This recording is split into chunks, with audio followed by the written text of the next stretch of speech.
Pessoal, estamos aqui mais uma vez para fazer mais um episódio do Agro7Cast e hoje contando com a presença de um colega muito especial para nós, parceiro aí que o Agro nos trouxe, Henrique. Henrique, eu queria que você apresentasse, porque nem o sobrenome dele eu consigo falar. Esse sobrenome meio importado deixa a gente um pouco confuso. Então é um prazer te receber aqui para a gente falar um pouco hoje sobre soja, sobre manejo de soja, principalmente no cenário atual que a gente está.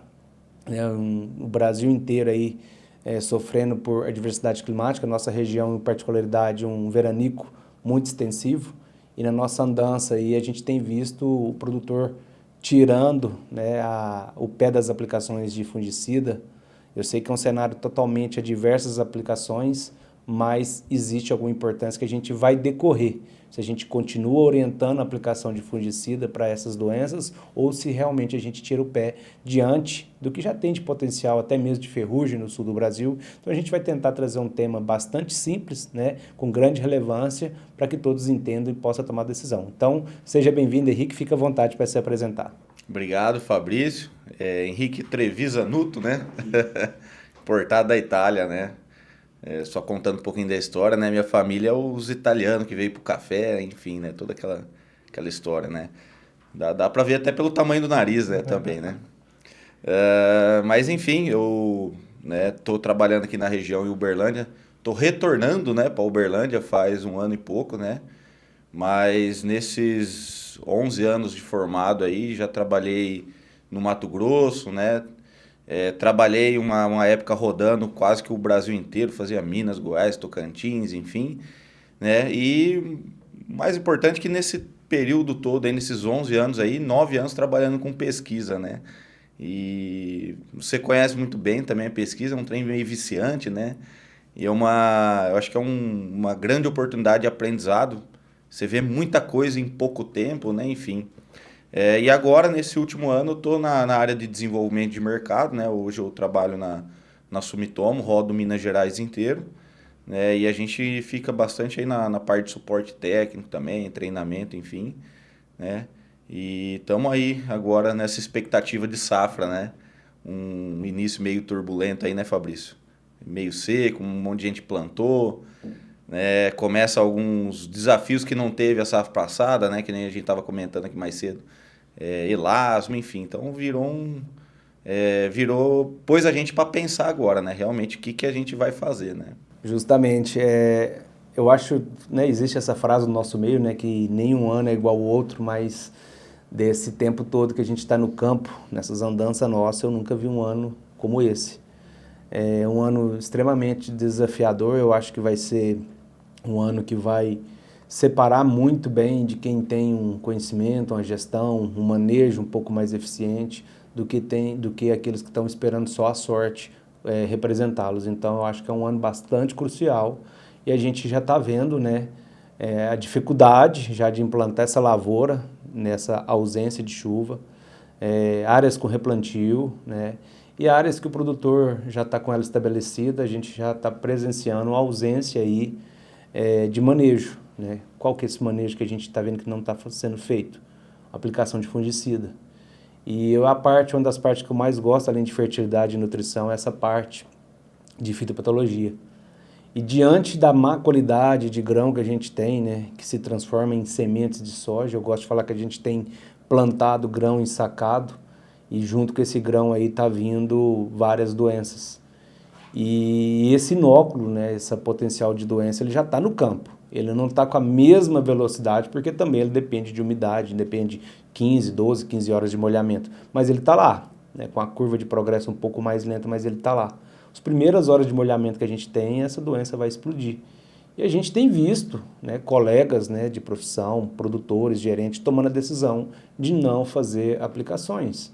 A gente concorda com a dificuldade climática que tem, mas nada impede da gente estar fazendo esse manejo à noite para a gente tentar ter um pouco mais de assertividade. A aplicação noturna, eu particularmente gosto dela, desde que a gente vê que não tem previsão de chuva. Como não está tendo, eu acho que a gente tinha que fazer essa aplicação noturna, evitar, logicamente, essa aplicação durante o dia, está extremamente seco, ventando muito, a gente está vendo um vento bastante contínuo durante o dia.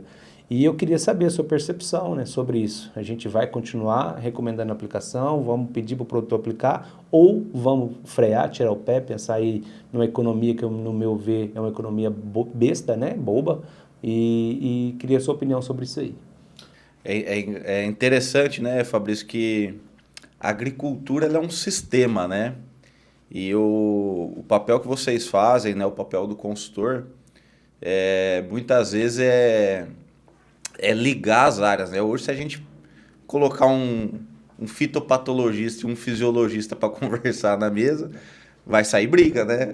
Porque cada um vai defender a sua parte, né? O fisiologista vai falar que a planta não está preparada para o fungicida, o fitopatologista vai defender, né, a parte de doenças, né? Mas eu acho que a gente precisa analisar caso a caso, né? Eu acho que a gente está numa agricultura que a gente não pode generalizar tudo, né? A gente estava comentando, né? Quem plantou uma soja numa área gradeada numa situação dessa? Então, assim, você tem tanto mais respingo de doença, mas você tem uma soja num nível de estresse muito mais alto, né? Quem está plantando uma palhada que a soja está mais bem desenvolvida, né? Então, a gente tem que ponderar, acho que, todos esses pontos. Uma coisa que eu puxo, né? A gente fala muito assim, né? Não tem tanta umidade para a doença. E você defende muito a questão do manejo de cercóspora, né? Cercóspora é uma doença oportunista, né? A planta, quando ela está em estresse hídrico, ou qualquer tipo de estresse, a cercóspora é a primeira que aparece. Então, aí você comentou, a semente já vem com cercóspora, o ambiente já está sobrando cercóspora, a planta está suscetível a um ataque de cercóspora. Será que não é uma hora de a gente também ponderar isso, né? Não é só excesso de umidade para uma mancha-alvo, mas um estresse também cercósporo. Um pouco dos anos que eu trabalhei no Mato Grosso com pesquisa, era nítido, né? Anos que começava seco, os ensaios que a gente plantava para mancha-alvo não dava cercóspora, né? E desde cedo, né? E aí os de mancha-alvo vinha para a segunda época. Então, não é porque está seco que a gente pode deixar de lado, né? Todo esse cuidado com a planta, preparar ela e ponderar isso dentro do sistema produtivo, né? Que eu acho que hoje é muito mais do que uma cultura isolada, né? A gente precisa analisar todo um contexto, né, Fabrício? Isso aí. O que a gente tem observado, né, e defendido é justamente isso, essa qualidade de semente, né, com todo respeito, ela está ruim. Não só os aspectos de fisiológico, germinação e vigor, mas nós temos muito patógeno aderido via semente. Nós temos um ambiente de uma dupla monocultura, vamos falar assim, tem produtor que só planta soja em cima de soja, às vezes nem uma safra ele está fazendo. E a gente tem muita doença sobrevivendo em resto cultural, isso não é segredo para ninguém. E a gente vê essas doenças infeccionando muito cedo a cultura da soja. E uma resistência muito grande, até em anos normais de precipitação pluvial, o produtor não fazendo essa adoção, né, de fungicida de forma preventiva, né, no cedo, que para mim, na minha visão de pesquisa, na minha visão do cotidiano, são as aplicações mais importantes do ciclo da soja. Aquele produtor que tira a mão do investimento dessa aplicação do cedo, e quando ele já vê 60 dias, 70 dias, a doença começa a lamber a lavoura dele, ele já quer começar a gastar um pouco mais manejando essas doenças. Aí não adianta fazer aplicação a cada 10, cada 7 dias, pegar os melhores produtos do mercado, porque a doença já está lá dentro, ela está vindo de dentro para fora e vai ser desastroso o resultado. Então, quando a gente começa cedo nesse manejo, principalmente essas doenças que estão vindo de dentro para fora, né, no caso de doenças que vêm via semente, antracnose, FOMOP, cercóspora. Para mim, a cercóspora hoje é a principal doença do cerrado e a gente não está dando importância para ela. Aí volta naquela explicação sua, né, de um fisiologista com um fitopatologista. Existe, né, um caminho que a cercóspora é sinalizada através da fisiologia, quando aquela planta começa a drenar, aquele nó começa a drenar aquele açúcar, né, para ir para o grão, aquela folha, ela fica um prato cheio para a cercóspora, é o que a gente tem observado. E depois que essa cercóspora entra, a gente desconhece moléculas que estão tendo eficiência. Então, a gente prega cedo justamente aplicações de triazóis, justamente para a gente cercar essa cercóspora, que foi startada, né, com aquela mesma água que foi suficiente para startar a germinação da semente, startou esses patógenos. Então, a gente começa a fazer essas aplicações cedo, Eu tenho trazido para o meu dia a dia, eliminar o que não presta, que não tem resposta mais, e posicionar corretamente as poucas moléculas que estão sobrando na nossa mão. E diante disso, né, o meu objetivo é fazer essa aplicação no V2 com difenoconazol, né, com doses adequadas. Depois de 15 dias já entro com tebuconazol, pensando em sistemicidade dessas duas moléculas. Lógico que numa situação dessa, a mobilidade dele vai ser bem menor, porque água na planta, volta de novo à fisiologia, ela é importante para saber se o produto vai ter maior ou menos sistemicidade. A gente sabe que essa água na planta é muito importante para isso. Mas eu tenho recomendado continuar o manejo, seja aplicações noturnas, seja aplicações na madrugada até umas 8, 9 horas da manhã, né? Não prosseguindo com aplicações o restante da tarde. Para quê? Para deixar depois essas folhas limpas de doença para aqueles produtos prêmios que a gente tem na mão hoje, né?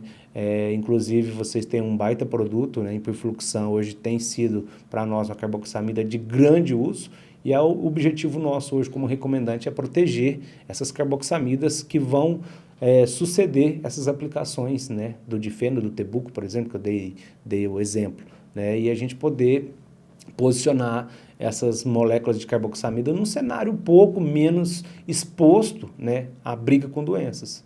E a gente falando de patologias, a gente também tem favorecido, né, algumas entradas de patógeno com manejo de herbicida. Seja o produtor que ainda usa um Radiant, um próprio glifosato, um Flex, um Basagran, que abre porta para doença. Clethodim, problema no Brasil inteiro, não pela molécula Clethodim, mas pelo inerte presente na sua composição, chamado nafta, que antigamente a gente tinha, né, álcool e benzeno, e hoje a gente substituiu por nafta, e esse nafta ele raspa aquela folha ali, causa uma injúria, causa uma lesão, e essa lesão é porta para a doença, ou seja, o ambiente está favorecendo. Então, hoje, se o produtor ele não estiver atento a esses detalhes, quando ele assustar, não adianta mais ele ir lá na multinacional e na revenda, no canal que atende ele, e comprar produto prêmio e colocar em cima de um caldeirão fervendo de patologia. É isso aí, eu acho que a visão mais ampla, né, Fabrício, eu acho que não falar de doença em cima só de uma molécula de fungicida, de alguma coisa, mas você citou um monte de coisa muito interessante que a gente já está vendo, né? Até a gente brincou aqui, né? Começou a temporada do que fito é essa, né? E já recebi nesses 2 dias vários casos, né? E até a gente mesmo estava comentando, né? Às vezes você tem um próprio nafta despregando sujeira de tanque, então a gente já está falando assim, ó, de limpeza de tanque, né? Inerte de herbicida, pode dar uma fito, acarretar numa maior pressão de doença numa soja. Olha para você ver como o sistema nosso ele é muito mais do que falar de um fungicida, né? Você falou um negócio interessante, e eu comum da mesma opinião. Cara, a soja nasceu com umidade, né? Então tinha umidade para o patógeno. Quem antecipou a primeira de fungicida tá mais tranquilo, né? Ele não precisa também tentar, na correria agora, deu um afito, forçar um fungicida, estressar mais ainda a planta, né? Então a gente está falando também de planejamento. Olha para você ver como a agricultura hoje não tem como generalizar, jogar tudo ali num cronogramazinho e falar que vai ser aquilo, né? Outro ponto que acho que a safra ela está nos dando sinais e a gente tem que ficar alerta, né? Esse escalonamento de plantio, né? Então a gente vem de um cenário que a própria pressão de ferrugem lá na Bolívia, lá no Paraguai, excesso de chuva no Rio Grande do Sul, um monte de soja tiguera aparecendo lá no aplicativo do consórcio antiferrugem, e a gente escalonando o plantio em Minas, né? Então, assim, acho que se a gente pensar um pouquinho, né, dá para ligar uns pontos e entender que é bem provável que o cenário de ferrugem aí para frente vai ser desafiador quando essas chuvas estabilizarem, né? E aí a gente tem moléculas, como você citou, hiperfluxão, vamos dar o exemplo dela. Excelente efeito, um efeito preventivo, né? Se eu já vendo uma soja que já está cheia de DFC, né? Ela não vai ser preventiva para essas doenças, né? Então, olhando para a ferrugem, como é que eu estou planejando também nesse cenário essas áreas que vão ser plantadas tarde, né? Enfim, eu acho que também cabe uma reflexão de olhar o momento que a gente está, mas não esquecer que o futuro ele pode ser desafiador também, né, Fabrício? Justamente. A gente tem visto, né, toda essa problemática, tem visitado alguns países, a gente faz isso tem muitos anos, principalmente Argentina, Bolívia, Paraguai, para tentar entender um pouco, né, prever um pouco quando a ferrugem chegaria na nossa região. Isso já é um indicativo, né, pensar em ferrugem como um continente, como a América. Só que isso que você citou, desse escalonamento de atraso de plantio, nós temos produtores aqui que plantou na primeira semana de outubro e tem produtor, né, relativamente grande para a nossa região, de 1.600 hectares, que não plantou 1 hectare ainda. Ou seja, no dia de hoje nós temos soja aqui já entrando nos 42 dias de ciclo e produtor que ainda vai plantar. A ponte verde, a pressão que essa soja vai ser plantada agora, vai ser muito maior, né? Esse produtor que vai plantar agora, tendendo aí as chuvas ser um pouquinho mais normais, né? A gente sabe que vai ser um ano bastante complicado de regime pluviométrico. Esse produtor ele vai ter que ter um pouquinho mais de atenção do que esse próprio produtor que abriu o plantio há 42 dias, 45 dias atrás. Porque a pressão do continente, né, pensando em ferrugem, a pressão de doenças DFCs que já está instalada nessas áreas que já estão plantadas e o que ele tem no talhão dele, vai pegar essa soja com muito mais vontade, com muito mais eficiência. Então, aí que ele vai ter que fazer o dever de casa, se programar, escolher as melhores moléculas para compor o programa de controle para ele poder ter sucesso. Ou seja, o trabalho dele vai ser um pouquinho mais complicado do que esse que está sofrendo agora por falta de umidade nas suas lavouras. É bem complexo. E falar de doença, né, não tem jeito de falar de doença e não vão ver o ambiente.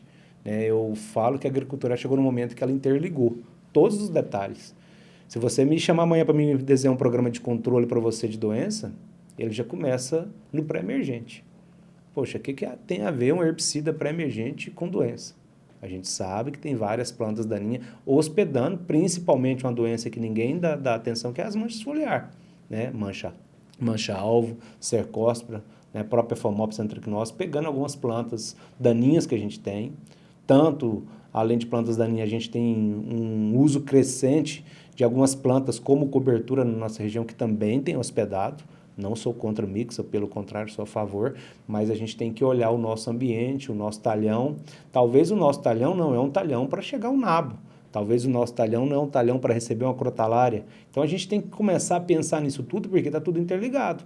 Inclusive, a escolha de uma dessecação antecipada e o uso de um pré-emergente para a gente diminuir plantas que vai servir de ponte verde para inóculo que vai pegar a nossa soja. Ou seja, está tudo interligado na agricultura. Fisiologia, patologia, nutrição, né? Então, a gente tem que ter essa atenção para a gente compor para esse produtor o melhor programa de controle, visando aí o que realmente nos interessa para todo mundo, que é a produtividade no final. E esse ano, além desse aspecto climático, nós vamos ter uma pressão muito grande de doenças, pessoal. Isso aí é certeza. É só voltar a ter um pouquinho mais de molhamento, as manchas foliares vão mostrar para que veio, né, e a ferrugem vai estar chegando.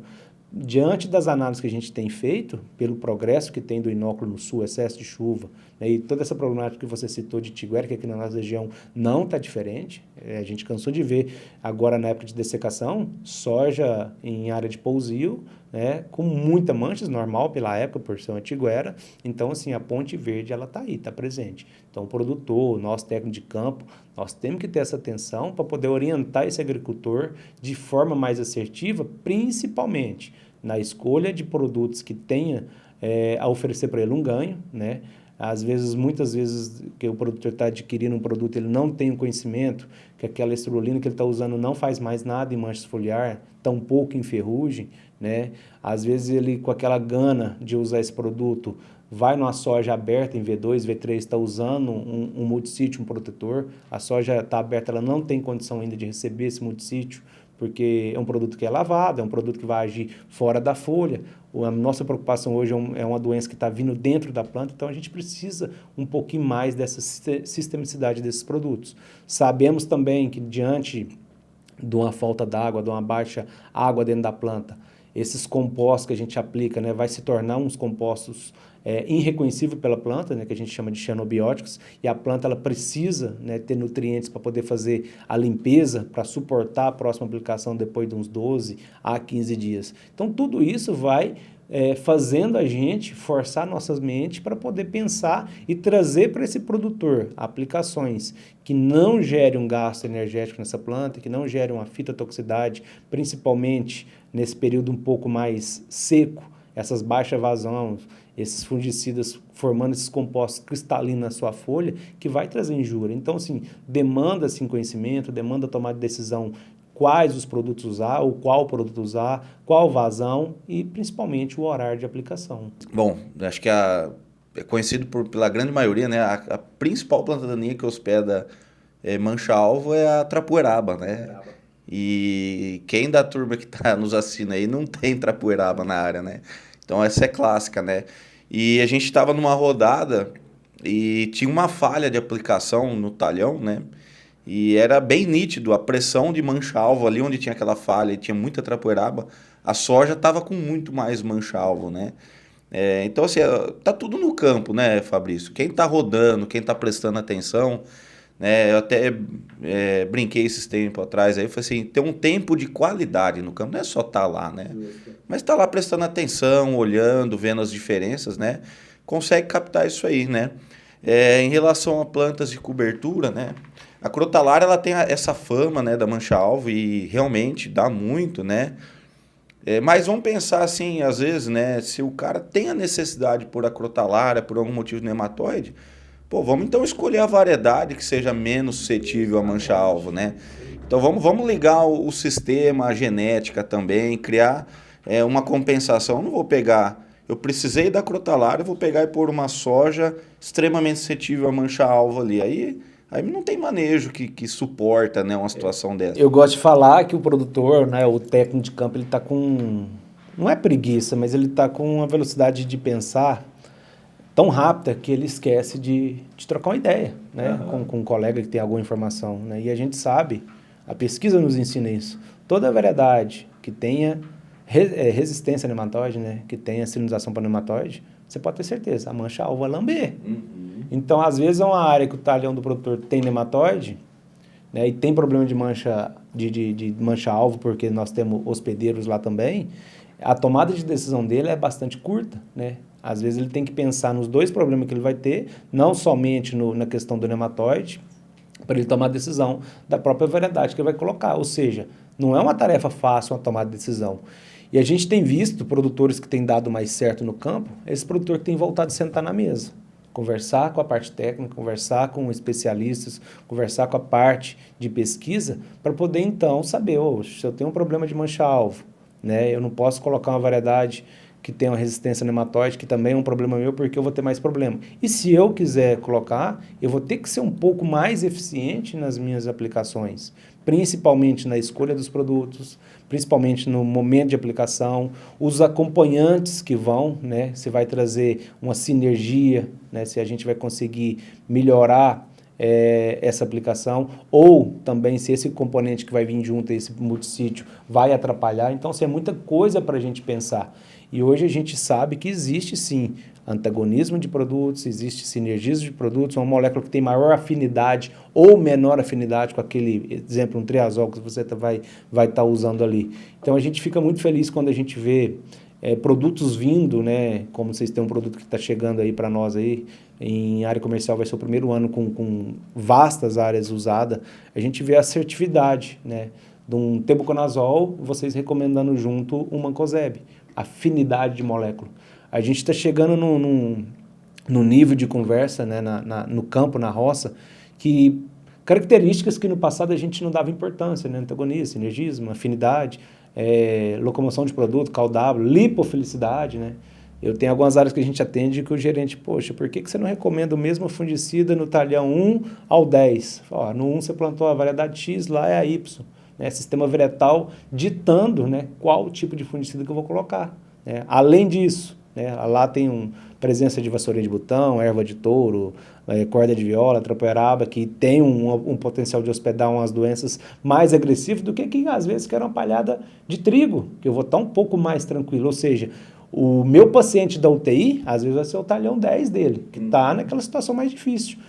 E a gente começar a fazer um programa, né, de manejo separado, dá uma dor de cabeça enorme, né? Dá para nós, que temos que gastar mais tempo pensando, para o agricultor, para o gerente dele que vai passar essa recomendação, que às vezes não tem esse entendimento. Ou seja, nós estamos chegando num nível de conversa tão aprofundada, tão técnica, que a gente vai ter que conhecer características de produtos que a gente No passado, a gente não precisava usar. Ah, não, a molécula química ela resolvia tudo isso. Hoje não, hoje o negócio está tão interligado que a gente vai ter que trazer o conhecimento agronômico, o manejo agronômico, né? Não somente na parte de química, para poder te ajudar. A tomada de decisão. Qual talhão que eu vou fazer primeiro? Primeiro eu tenho que tratar aquele que está na UTI.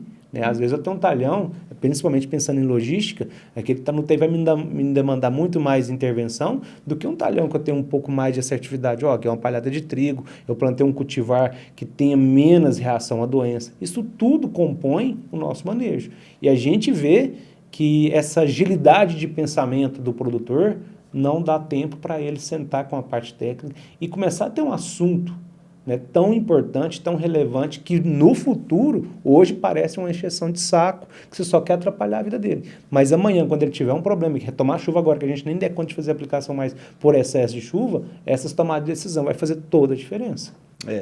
É um quebra-cabeça, hoje o quebra-cabeça da agricultura é 10 mil peças, né? Não é mais aqueles de criancinha igual meus filhos montam lá, né?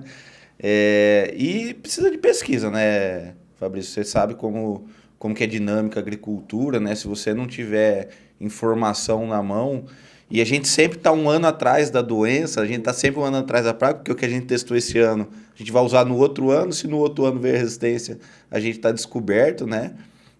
Mas hoje tá muito dinâmico, né?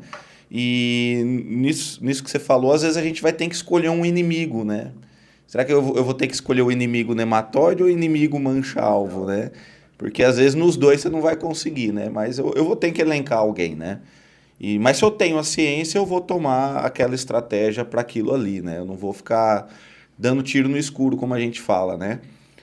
Então, somar esses pontos, ver que está tudo interligado, olhar de forma sistêmica, né? Ajustar processos, né? Porque que adianta, né, a gente aqui sentar com o cliente, falar da importância do V2, né, e no campo o operador não conseguir fazer, ou às vezes por uma revisão de pulverizador não conseguir entrar. Então, assim, o técnico tem que estar ligado no operacional, no planejamento. Esse ano eu recebi também, né, uma situação curiosa, né, o cara falou assim, pode aplicar glifosato com a soja em R1? Né? Eu falei, mas por que vai aplicar em R1? Não, o pulverizador quebrou, o cara não conseguiu fazer nem pós, nem pré. Então, assim, como é que a gente fica numa situação dessa, né? Então, assim, eu acho que tudo precisa estar ligado, né? E todas as partes estar ciente, né? Acho que alinhar essa parte do processo, entender que o fungicida não vai sozinho para o campo, né? Tem pessoas manipulando aquilo ali e a gente conseguir fazer as coisas da forma correta, né? Hoje a gente também recebe vários questionamentos que deixa a gente até... Na verdade, o pessoal quer um aval, né? E a gente tem uma fama de ser chato. Então, às vezes, vem em mim a resposta ela é negativa.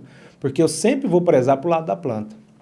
Eu sempre vou tentar diminuir essas quimioterapias que a gente faz na planta. Eu sempre vou tentar defender a minha planta.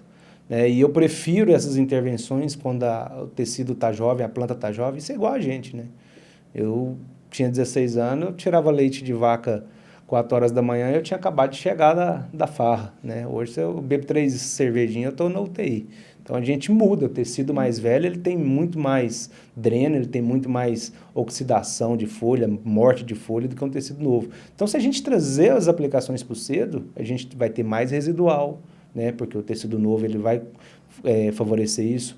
Uma soja aberta, a gente vai ter mais um recobrimento, né? Então, a chance daquela segunda aplicação em atingir essa parte do bacheiro, não com toda a sua complexidade, né? com toda a sua vazão ali, seu número de gotas, mais alguma parte vai entrar, isso vai nos favorecendo e vai nos ajudar com essas aplicações do meio, né? Essas aplicações reprodutivas, que o produtor hoje tem mais ciúme delas, porque são os produtos mais caros, os produtos mais premiums, mas a gente não pode desconsiderar essas aplicações do cedo, né? Eu gosto muito de defender a não entrada de uma septória, né? Eu falo que septória hoje, isso aí é ensaio de rede, vocês podem dar uma olhada, está tirando 3 sacos, o melhor programa contra o controle, só que ela é uma vilã, ela sinaliza a mancha-alvo atacar e a mancha-alvo vem de mão dada com a cercóspora, a gente está perdendo muito por 3 manchas, né? Sem falar de mofo branco, sem falar de fomops, antracnose, que também está chegando aí, a própria ferrugem com potencial muito grande, ou seja, se a gente der conta de driblar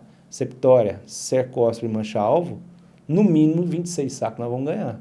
Depois, se a gente manejar melhor o mofo branco, a ferrugem, que o produtor tem medo, então é mais fácil da gente colocar na cabeça dele essas aplicações pensando em ferrugem, o tal do 100 saco, ele é uma realidade hoje para nós, né, a nível Brasil. Então, assim, a nossa situação como recomendante, ela não é uma situação fácil, porque a gente demanda operacional, cada fazenda é uma sentença, nós demandamos fazer um desenho talhão a talhão, ambiente a ambiente, que não é igual, né? Resposta varietal, resto cultural, plantio em área preparada, plantio, eu gosto de fazer isso, né? Montar um programa de controle na palhada de sorgo, na palhada de milho, na palhada de trigo, ter a área revolvida, ou mix de cobertura, ou seja, o negócio nosso, o quebra-cabeça que você me falou de 10 mil peças, está cada vez mais aprofundado e mais complexo. Né?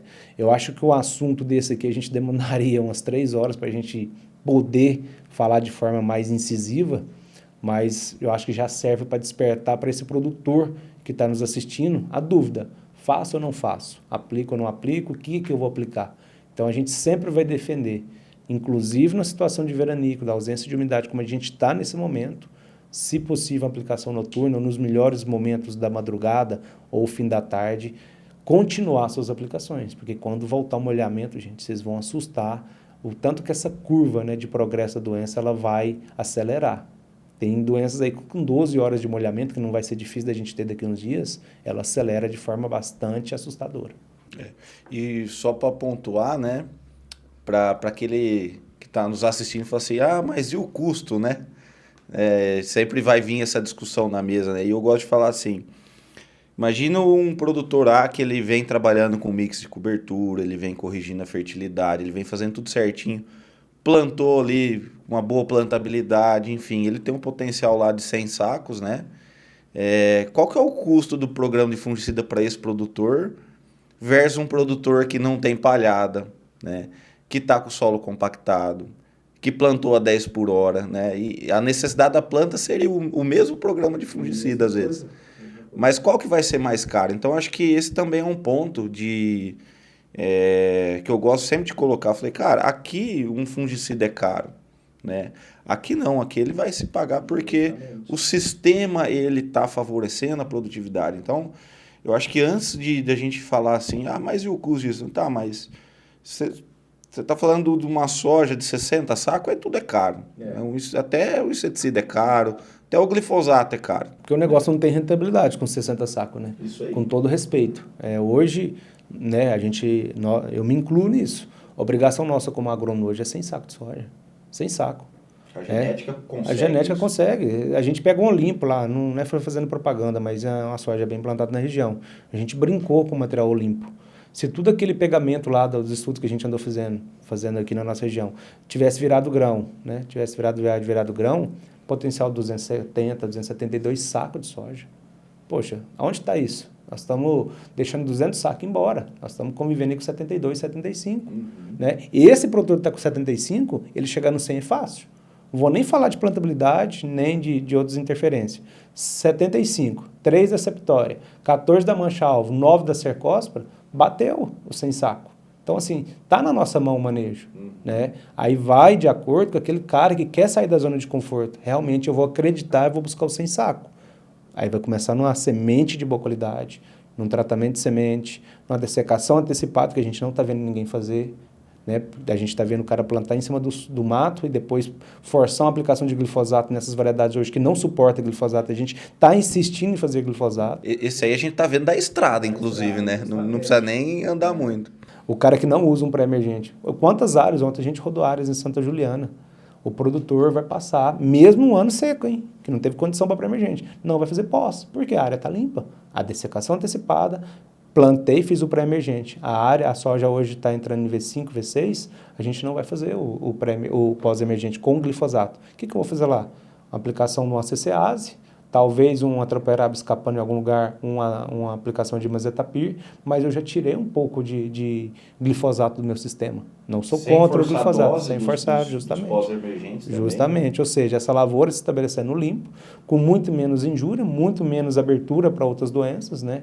E a coisa vai, cada vez mais um produtor desse, a chance dele atingir os 100 sacos de média é muito grande. Um cara que está com um capricho desse, amanhã você fala para ele de modulação de planta, arquitetura de planta, ele já está entendendo o que você quer falar. Ó, vamos abrir o espaçamento, já vamos para 60, 65, né? Vamos trabalhar aí sua fertilidade para a gente vir com menor população de soja, que a maioria dessa soja hoje suporta a população um pouco mais baixa. E a gente sabe que luz hoje é fundamental para a fisiologia funcionar, para os próprios fungicidas funcionar. A aeração de soja é um negócio fantástico, a gente precisa trazer essa conversão de luz em carboidrato que vai virar grão para nós. Ou seja, a agricultura está mudando. Quem acordar e trazer para o C desse manejo, ele vai se destacar dos vizinhos com muito mais rapidez. Então a gente deixa essa atenção, né? O campo, a gente tem que voltar a ser agrônomo, pregar essas coisas para o produtor, e o produtor, ele vai ter que voltar a ser bom de roça. O produtor era bom de roça. A correria do dia a dia, às vezes, está deixando ele um pouco mais preso só nessa questão de precificação de soja, compra de produtos, e ele está esquecendo de ir para a roça. E nós temos que chamar a atenção dele, né? Inclusive a gente que visita a propriedade, vamos comigo hoje rodar suas fazendas, seus talhões, porque ali o entendimento de quando eu te deixar a recomendação, ela vai ser muito mais clara para você. Você vai ver que a gente observou uma atraperaba vindo, que a gente já está vendo uma infecção de doença inicial, que uns chamam até de bonitinho, nossa, folhinha amarelinha, verde e amarela, parece a bandeira do Brasil. Cara, aquele é o principal vilão, doencinha que está entrando cedo, que vai trazer mais 2 doenças que hoje, na minha visão, não tem manejo, não tem fungicida que segura aquilo. Se a gente não fazer cedo uma mistura de triazol, o caso do tebuconazol, que não é o melhor na mancha-alvo, mas junto com o mancozeb é o que nós temos na mão. Infelizmente, nós perdemos a melhor molécula em 2017 para mancha-alvo, que é fluxaperoxide. Então, a gente teve essa perda. Hoje, o que sobrou? Pode fazer, suas avaliações de teste devem estar falando. Tebuconazol e mancozeb. Não tem outra coisa. Então, a gente tem que trazer isso para o campo para a gente poder ter essa assertividade. E rotação, né, Fabrício? A gente viu aí, né? Vamos aprender com os erros do passado, né? Pegar uma molécula, expor ela até moer, vamos dizer assim, né? E depois vai para outra, vamos moer a próxima, sendo que eu posso estar vindo rotacionando e dar vida longa para todo mundo, né? E a gente está vendo isso repetir, né? A gente viu um produto que nasceu em 2013, que o acompanhante dele tinha sido morto em 2009, né? E lançaram em 2013, 2015 a gente já até parou de usar. E em 2023 a gente está vendo a história se repetir. Molécula dentro do galão morta, que já não faz mais nada, trazendo aí alguma coisa aí que tem uma inovação, mas ela está sozinha, ou seja, a gente vai perder de novo. Eu sou uma pessoa que eu tenho muito ciúme em perder moléculas de fungicida, porque a gente sabe que não tem muita coisa nova vindo, né? E a gente tenta, como agrônomo, implementar toda a parte técnica visando proteger, trazendo indução de resistência para essas plantas, seja biológica, seja nutricional, uma adubação mais equilibrada, principalmente aportando micronutriente. A gente vê muito produtor preocupado com NPK e esquece dos micro. A própria palavra micro dá uma conotação que é menos importante. Não, ele é tão importante como o cálcio, como o calcário, que vai toneladas por hectare. As gramas de manganês, zinco, boro, é tão importante quanto, né? A diferença é que um vai toneladas, o NPK vai quilos e os micronutrientes vai grãos por hectare. Então a gente começa a trazer isso tudo a fim de deixar uma planta bem nutrida, se comportar melhor plantas daninhas, doenças e insetos, né? E em equilíbrio, para a gente então ter o máximo, né, do seu rendimento quando a gente for colocar as colhedeiras. E uma planta bem nutrida, tudo que a gente fizer nela, a gente vai ter mais resposta. Faz um fungicida, né? A gente tem nutrientes absorvidos, ela vai conseguir fazer essa faxina com muito mais excelência do que aquela área que aquela soja não tem esses micronutrientes presentes na sua fisiologia. Então, voltando, né, não sendo repetitivo, na agricultura, tudo está interligado. Tudo anda junto, né, em prol do que a gente precisa, que é produtividade. E não esquecer da fisiologia nessa parte, até porque o fungicida ele influencia direto, né? Até a gente gosta de falar muito na empresa, e enfim, a gente tem uma ferramenta para isso. Né? O próprio triazol é um inibidor de giberelina, né? Então, como que eu vou lidar isso aí, principalmente numa soja que já está estressada ou não?